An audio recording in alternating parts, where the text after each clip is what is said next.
ডাঙৰ কথা ৰফিকুল সাহেবে কলে আৰু দেৱব্ৰত শইকীয়াই কলে যে লোৱাৰ আসামৰ পৰা মানুহ আপাৰ আসামত যাবই হাৰি কিয় যাব ককচোন নৰে কিয় যাব তাৰমানে আপোনালোকে গোটেই অসমখন ল'বই তাৰমানে আপোনালোকে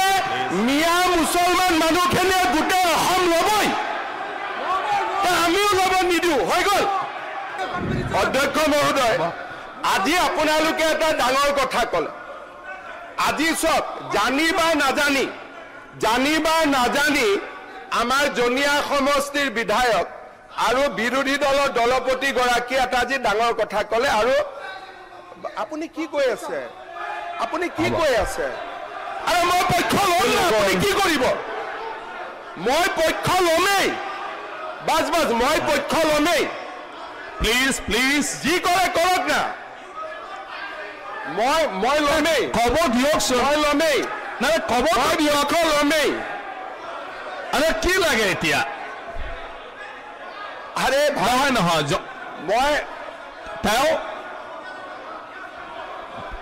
আরাম আপোনালোকে যদি নুশুনাকৈ আপোনালোকে স্টেটমেন্ট দিবই দিয়া নাই হ'ব কি ডিভাইড এন্ড রুল ঠিক আছে হ'ব একো অসুবিধা নাই এতিয়া আপোনালোকে পঢ়িল শুনক আচ্ছা আজি আপোনালোকে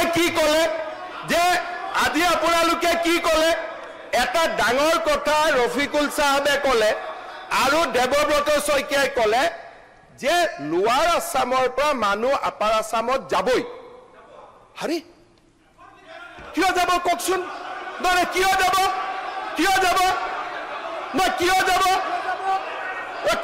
আপোনালোকে কওক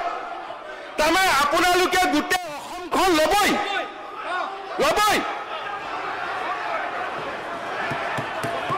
তাৰমানে আপোনালোকে মিয়া মুছলমান মানুহখিনিয়ে গোটেই অসম ল'বই আমিও ল'ব নিদিওঁ হৈ গ'ল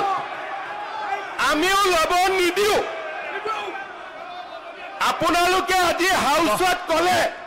যে আমি ল'মেই আৰু মই কৈছো আপোনালোকক আমি ল'ব নিদিওঁ বাছ